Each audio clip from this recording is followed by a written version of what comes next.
Personal finance opinions YouTube channel में एक और वीडियो में आपको खुशामदीद। हम में से हर शख्स को अपनी ज़िंदगी की ज़रूरियात पूरी करने के लिए कैश फ्लो चाहिए होता है। हमें कोई ना कोई इनकम स्ट्रीम जनरेट करनी होती है। कुछ लोग नौकरी के ज़रिए अपनी आमदन कमा रहे होते हैं जिसमें वो 9 टू 5 काम करते हैं और महीने भर की जो उनकी मेहनत होती है उसके सिले के तौर पे उन्हें कुछ अमाउंट मिलती है जिसको हम सैलरी का नाम देते हैं। इसी तरह कुछ लोग होते हैं जो सेल्फ एम्प्लॉयड होते हैं या छोटा-मोटा अपना बिज़नेस कर रहे होते हैं। और इस केस में उनको जो एम्प्लॉयर होता है वो अपने एम्प्लॉयर खुद होते हैं। और इस केस में भी जब तक वो मेहनत करते हैं उसी हिसाब से उनको उसके अंदर इनकम जनरेट हो रही होती है। लेकिन अगर वो मेहनत करना छोड़ दें तो वो उनकी जो सेल्फ एम्प्लॉयमेंट या सेल्फ बिजनेस है वो भी ठप होकर रह जाता है। इसी तरह एक और कैटेगरी आती है जो जो लार्ज बिजनेस की आती है जिसमें एक इंटरप्राइज बनाई जाती है, एक कंपनी बनाई जाती है। और उस कंपनी में फिर बजाय ये कि आप खुद सारा काम कर रहे हो, आप वहाँ पर जो स्किल्ड लोग होते हैं उनको हायर करते हैं और लोगों से उनकी एक्सपर्टीज़ के मुताबिक उनकी जो काबिलियत होती है उसके मुताबिक काम लेते हैं। और उसकी बेस पे उस बिज़नेस से जो इनकम जनरेट होती है वो आपका कैश फ्लो होती है। और चौथी जो कैटेगरी होती है वो उन लोगों की होती है जो कि इन्वेस्टमेंट करते हैं, किसी भी तरह की सरमायाकारी करके अपने पैसे से पैसा बनाते हैं। और इस केस के अंदर जो मेहनत होती है वो उनकी नहीं बल्कि उनके उस पैसे की होती है जो कि उन्होंने पहले से कमाया हुआ था। आज की इस वीडियो में मैं बात करूँगा कि जो कैश फ्लो क्वाड्रेंट होता है जिसमें ये 4 अवामिल होते हैं, ये कैसे काम करते हैं और ये किस तरह मुलाज़मत का जो खौफ होता है उससे माशी आज़ादी का जो सफ़र है उसकी तरफ आपको ले जाने में मुआविन साबित होते हैं। याद रहे कि ये जो वीडियो है इसका जो कंटेंट है ये बेस्ड करता है एक मशहूर किताब है, Rich Dad's Cash Flow Quadrant. अगर आपने वो किताब अभी तक नहीं पढ़ी तो आई विल हाईली रिकमेंड कि उस किताब को पढ़ें, क्योंकि इन्वेस्टमेंट पॉइंट ऑफ व्यू से, बिजनेस पॉइंट ऑफ व्यू से और अपने आप को फाइनेंशियल इंडिपेंडेंस की तरफ ले जाने के लिए जो स्टेप्स होते हैं उसके हवाले से उस बुक के अंदर बहुत ही यूज़फुल इन्फॉर्मेशन है और बहुत ही अच्छे तरीके से इन सारी चीज़ों का इहाता किया गया है। कैश फ्लो क्वाड्रेंट में जो पहला क्वाड्रेंट होता है वो ई कहलाता है। इसमें ई, एस, बी और आई ये 4 क्वाड्रेंट होते हैं। वन बाय वन हम इन सारे क्वाड्रेंट्स को देखेंगे और उसकी बेसिस पे आपने अपने आप को जज करना है कि इस वक्त जो आपका कैश फ्लो है इसमें से कौन से क्वाड्रेंट में से जनरेट हो रहा है। ज़रूरी नहीं कि आपका जो कैश फ्लो है यानी आपकी जो इनकम है वो किसी एक क्वाड्रेंट से ही आ रही हो। बहुत सारे लोगों के केसेस में ये भी हो सकता है कि वो एक से ज़्यादा क्वाड्रेंट्स के अंदर लाए करते हों और बहुत सारे केसेस में ऐसे भी हो सकता है कि आप चारों के चारों क्वाड्रेंट में लाई करते हो। तो जो पहला क्वाड्रेंट है उसको ई क्वाड्रेंट कहते हैं, यानी कि मुलाजमत या नौकरी का क्वाड्रेंट। ये वो क्वाड्रेंट होता है जिसके लिए हमारा जो इस वक्त एकेडमिक सिस्टम है या ओवरऑल जो हमारा मुआशरा है उसमें जब बच्चे स्कूल में जाते हैं तो उनके जहन में यही डाल दिया जाता है कि आपने पढ़ना है, पढ़ने लिखने के बाद आपने फिर एक सेफ़ और सिक्योर कोई जॉब ढूंढनी है और वहाँ पर फिर आपने तरक्की की मनाजिल तय करनी है और वहीं से जो पैसा जनरेट होगा वो आपकी ज़िंदगी सारी के लिए काफ़ी होना चाहिए और वक्त के साथ साथ उसमें आपका इजाफा भी होगा। इस जो ई कैटेगरी में जो लोग होते हैं उनके लिए जो सबसे बड़ा रिस्क होता है वो ये होता है कि कभी भी उनकी जॉब जा सकती है और ये वो खौफ होता है जो उनको उनकी जॉब से चिमटाए रखता है। और वो ये समझते हैं कि अगर उनकी जॉब छूट गई तो उनका किचन बंद हो जाएगा, उनकी जो रूटीन के एक्सपेंसेस हैं वो पूरे करना भी मुश्किल हो जाएंगे। ई क्वाड्रेंट में रहने वाले लोग निस्बतन रिस्क से कतराने वाले लोग होते हैं, क्योंकि रिस्क की वजह से वो ये समझते हैं कि शायद उनकी मुलाजमत चली जाएगी या फिर अगर वो मुलाजमत से हट के कुछ और सोचेंगे तो उसमें वो शायद कामयाब नहीं हो सकेंगे।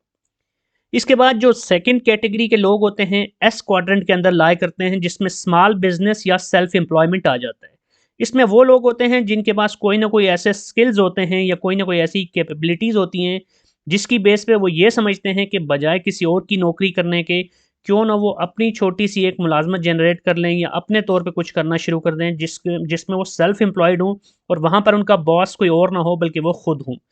इसकी मिसाल ऐसे है कि एक डॉक्टर जो कि एक स्किल्ड शख्स होता है जिसने अपनी एक क्वालिफ़िकेशन की होती है, वो एक अपना छोटा-सा क्लिनिक खोल ले और वहाँ पर खुद ही बैठकर शाम के औकात में कुछ पैसे कमाना शुरू कर दे। या एक आईटी का बंदा है वो फ्रीलांसिंग साइट के ऊपर जाके कुछ फ्रीलांसिंग के प्रोजेक्ट्स करना शुरू कर दे। तो ये वो एग्ज़ाम्पल हैं जिसमें एक शख्स सेल्फ एम्प्लॉयड होता है। सेल्फ एम्प्लॉयड जो कैटेगरी होती है इसमें जो लोग रहते हैं उनका भी एक मसला नौकरी वाले जो कैट क्वाड्रेंट के लोग हैं उनसे मिलता जुलता होता है और वो ये है कि इस केस में भी अगर आप खुदा न खास्ता कुछ दिनों के लिए भी काम नहीं करते तो आपकी इनकम ज़ीरो हो जाती है। फॉर एग्ज़ाम्पल अगर आप वेकेशन का सोचें, आप लेट्स सपोज़ के चाहते हैं कि आप 1 महीने के लिए वेकेशन पे जाएँ, किसी अच्छी जगह पे आप एन्जॉयमेंट के लिए जाएँ, तो इसका मतलब ये होगा कि वो 1 महीना अब आप अगर काम नहीं करते, तो आपकी कोई इनकम भी जनरेट नहीं होगी। और यही केस स्मॉल बिज़नेस का भी है। अब अगर एक वन मैन बिज़नेस आप कोई खड़ा करते हैं, तो उस बिज़नेस में अगर आप खुद काम करते हैं, तो उसी का आपको मुआवज़ा मिलता है या उसी की बेस पे आपको उसका फ़ायदा हो रहा होता है। तो ये जो ई और एस क्वाड्रेंट हैं, इन दोनों क्वाड्रेंट्स के बारे में ये कहा जाता है कि ये वो उन लोगों के लिए होते हैं जो कि ये समझते हैं कि अगर वो मुलाज़मत या कुछ जो भी उनका स्मॉल बिज़नेस है, उससे हटकर कुछ सोचेंगे तो वो मुश्किल में पड़ जाएँगे। और इस जो कैटेगरी के अंदर लोग होते हैं, ख़ास तौर पे जो एस कैटेगरी में या एस क्वाड्रेंट में लोग होते हैं, ये वो लोग होते हैं जो ये समझते हैं कि हम अपने तौर पे जो कर सकते हैं, शायद हमसे बेहतर कोई नहीं कर सकता। यही वजह है कि उन्होंने अपना जो स्मॉल बिज़नेस होता है या सेल्फ एम्प्लॉयमेंट होती है, उसको पूरे का पूरा अपनी ज़ात तक महदूद रखा होता है और वो किसी मज़ीद किसी स्किल को, किसी टेक्निकल बंदे को हायर नहीं करते, बल्कि सारी की सारी ज़िम्मेदारी खुद पे डाल के अपने काम को चला रहे होते हैं। ये जो ई और एस कैटेगरी के लोग होते हैं, इनका एक मसला ये भी होता है कि इनके पास जो भी इनकम होती है, उसकी बेस पे उनको फ्यूचर के हवाले से हमेशा से कंसर्न्स रहती हैं कि जब वो रिटायर होंगे, जब उनकी जॉब ख़त्म होगी, तो जो नॉर्मल टिपिकल सिचुएशन होती है गवर्नमेंट की जॉब के अंदर, तो वो पेंशन के ऊपर या रिटायरमेंट के बाद जो पैसा मिलना है, उसके ऊपर डिपेंड कर रहे होते हैं और वही उनकी कुल कायनात होती है। इसके बाद जो राइट साइड के ऊपर क्वाड्रेंट्स आते हैं, ये उन लोगों के क्वाड्रेंट्स हैं जो कि निस्बतन इनसे बेहतर तौर पे फाइनेंशियल डिसीजन लेने की पोजीशन में होते हैं, जो रिस्क लेने की पोजीशन में होते हैं और जो थोड़ा-सा वास्ट सोचते हैं और वो ये समझते हैं कि उनके लिए ज़िंदगी सिर्फ़ इतनी नहीं है कि वो एक 9 टू 5 जॉब करें या एक छोटा-मोटा कोई अपना स्मॉल स्केल प्रोजेक्ट करना शुरू कर दें और उसी से पैसे बनाते रहें, बल्कि वो उससे उनका होराइज़न बड़ा होता है और वो ये समझते हैं कि उन्हें कुछ ऐसा करना चाहिए कि जिससे ना सिर्फ ये कि उनकी अपनी जो लाइफ का एक बैलेंस है, वर्क लाइफ बैलेंस है, वो भी अच्छा रहे, उनकी ज़िंदगी में उनको अपने अपने लिए, अपनी फैमिली के लिए भी वक़्त मिले और साथ-साथ उनके जो भी काम है वो ऐसा हो कि वो सिर्फ़ उनकी ज़ात तक महदूद ना रहे, बल्कि उनकी आने वाली नस्लों को भी फ़ायदा देता रहे। तो इसमें जो पहला क्वाड्रेंट है वो बी कहलाता है यानी बिज़नेस। और इसमें बिज़नेस से मुराद स्मॉल बिज़नेस नहीं है, क्योंकि स्मॉल बिज़नेस या सेल्फ एम्प्लॉयमेंट ऑलरेडी हम कवर कर चुके हैं। ये लार्ज बिज़नेस की बात हो रही है। इसमें और एस के अंदर एक बड़ा फ़र्क ये होता है कि एस जो कैटेगरी है या एस क्वाड्रेंट है, उसमें जो होता है उनके पास बिज़नेस सिस्टम्स नहीं होते, बल्कि वो बंदा जो काम कर रहा होता है वो खुद ही इंडिविजुअली अपने आप के तौर पे एक सिस्टम होता है। लेकिन बी कैटेगरी के अंदर जब कोई बिज़नेस लाई करता है या कोई भी शख़्स इस क्वाड्रेंट में अगर लाई करता है, तो उसके पास एक ऐसा बिज़नेस होता है जो कि एक प्रॉपर वेल्थ स्ट्रीम बिज़नेस है और वो ऐसा बिज़नेस है कि ये शख़्स खुद ना भी हो तो वो बिज़नेस चलता रहता है। बड़ी ऑर्गेनाइज़ेशंस इसकी एग्ज़ाम्पल हैं कि जिसमें एक प्रॉपर हायरार्की होती है, एक स्ट्रक्चर होता है, बिज़नेस के जितने भी प्रोसेसेस होते हैं वो वेल ऑर्गेनाइज़्ड और स्ट्रीमलाइन्ड होते हैं और वो बिज़नेस जो है कैश फ्लो जनरेट कर रहा होता है और उस कैश फ्लो की बेसिस पे फिर ये जो भी शख़्स इस क्वाड्रेंट में लाया कर रहा होता है, उसकी जो ज़िंदगी की ज़रूरियात हैं वो पूरी हो रही होती हैं और उसके बिज़नेस के अंदर फिर ग्रोथ भी आ रही होती है। बी क्वाड्रेंट के अंदर अगर आप लाई करते हैं तो इसमें एक प्लस पॉइंट ये भी है कि आपका जो बिज़नेस है, उसको वक़्त के साथ-साथ आप डाइवर्सिफ़ाई कर सकते हैं, उसको एक्सपेंड कर सकते हैं और ये सिर्फ़ आपको नहीं बल्कि आपके साथ दर्जनों, सैकड़ों या मेबी हज़ारों और लाखों लोगों को रोज़गार देने की पोज़ीशन में होता है। और बी कैटेगरी में जो लोग लाई कर रहे होते हैं या बी क्वाड्रेंट में लाई कर रहे होते हैं, उनके अंडर ई कैटेगरी के लोग और कुछ हद तक एस कैटेगरी के लोग भी काम कर रहे होते हैं। इस कैटेगरी में रहने वालों का एक और इम्पॉर्टेंट चीज़ ये होती है कि वो बजाय इसके कि हर चीज़ को डू इट योरसेल्फ की कैटेगरी में नहीं होते और इस फार्मूला पे अमल नहीं करते,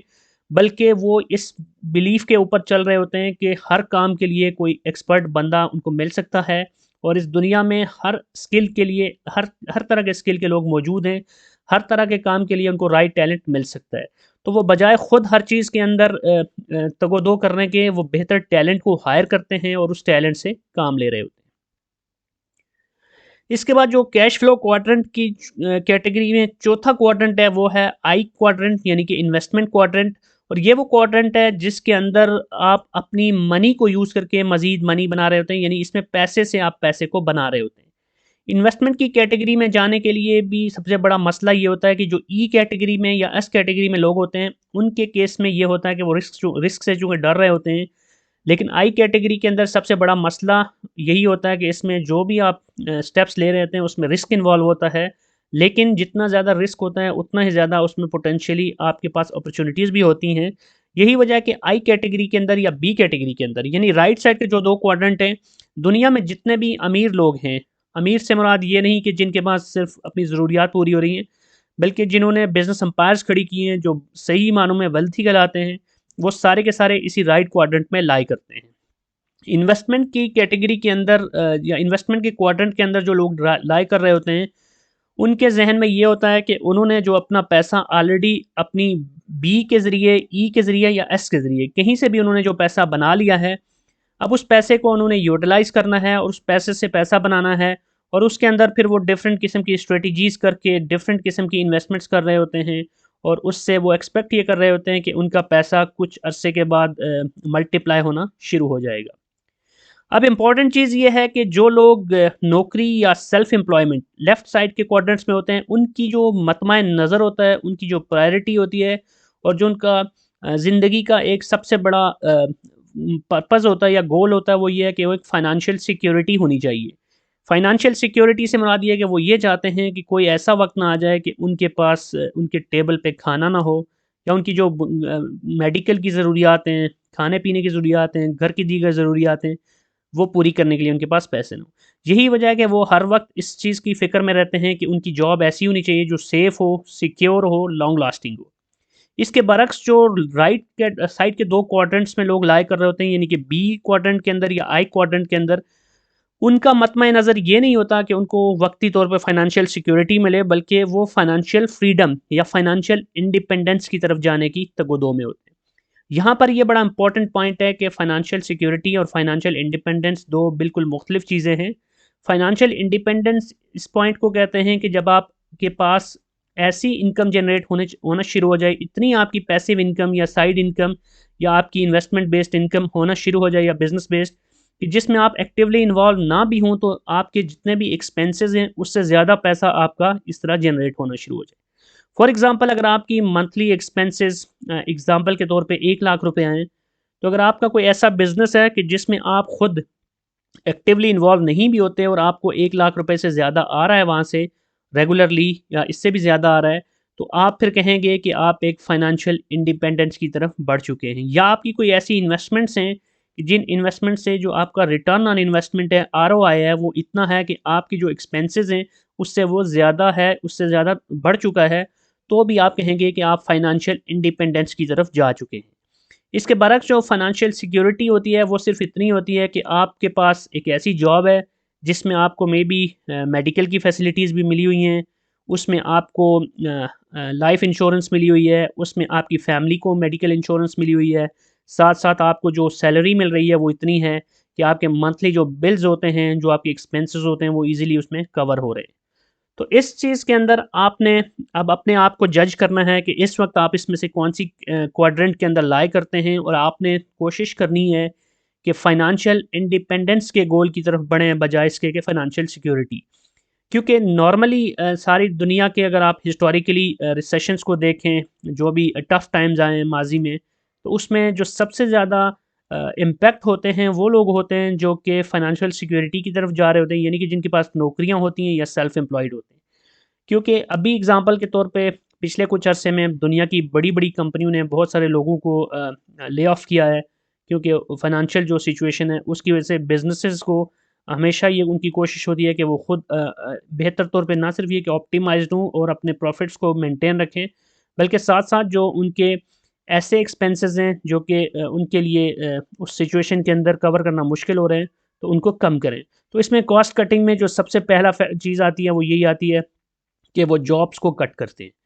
तो अगर आप ई या एस कैटेगरी में, एस कैटेगरी के अंदर अगर हैं आप, तो इसमें ये हो सकता है कि आप छोटे-मोटे प्रोजेक्ट्स कर रहे हो, तो उसमें जो सबसे बड़ा मसला ये है कि वो प्रोजेक्ट्स आप जो कर रहे होते हैं, वो लॉन्ग लास्टिंग ज़रूरी नहीं है कि वो लॉन्ग लास्टिंग हो, उनमें एक लंबे अरसे तक आप उसमें कुछ फ़ायदा हासिल कर सकें। प्लस उसमें एक बड़ा पॉइंट ये भी होता है कि आपका जो भी सेल्फ एम्प्लॉयमेंट होती है, उसके अंदर आपकी 100% इन्वॉल्वमेंट होती है। और वर्क लाइफ बैलेंस के लिहाज से और फ्यूचर के हिसाब से सबसे इम्पॉर्टेंट चीज़ ये होती है कि आप अपने आप को, अपनी फैमिली को कितना टाइम दे सकते हैं। तो इसमें से जो ई और एस की कैटेगरीज हैं, इसमें आप उतना ही कमा सकते हैं जितना आप टाइम दे सकते हैं, और जितना आप टाइम देंगे अपनी इन एफर्ट्स के अंदर, उतना ही कम टाइम आप दे सकेंगे फैमिली को और अपनी लाइफ की दीगर चीज़ों को। इसके बरक्स बी और आई कैटेगरी के अंदर अगर आप हैं, तो इसमें बी कैटेगरी में आपके लिए आपके वर्कर्स काम कर रहे हैं, वो आपका स्किल काम कर रहा है, वो स्किलफुल लोग काम कर रहे हैं जिनको आपने हायर किया हुआ है। और आई कैटेगरी में अगर आप हैं, तो आपके लिए आपके पैसे काम कर रहे हैं। तो इस लिहाज से आपके पास फिर अपने लिए, अपनी लाइफ के लिए और लाइफ की जो दीगर आपकी जो भी मसरूफियात हैं, जो भी आपकी एक्टिविटीज़ हैं, जो भी आपके प्लान्स या गोल्स हैं, उसके लिए आपके पास टाइम ज़्यादा होता है। तो ये थी आज की वीडियो, जिसमें Rich Dad's Cash Flow Quadrant book में से ये एक इम्पॉर्टेंट पॉइंट था, कुछ ऐसी इन्फॉर्मेशन थी जो आई थॉट कि इस वीडियो के ज़रिए आपके साथ शेयर की जाए। अगर आपको ये वीडियो पसंद आई, आपका फीडबैक पॉजिटिव आया, तो फ्यूचर में इस तरह की मज़ीद वीडियोस पर्सनल फाइनेंस के हवाले से और दीगर जो रिलेटेड टॉपिक्स होते हैं, उसके ऊपर कंटेंट बना के आपके साथ शेयर किया जाएगा। और अगर आपको ये वीडियो पसंद आई है, तो चैनल को सब्सक्राइब करना, बेल आइकन को प्रेस करना मत भूलिएगा। Thank you very much.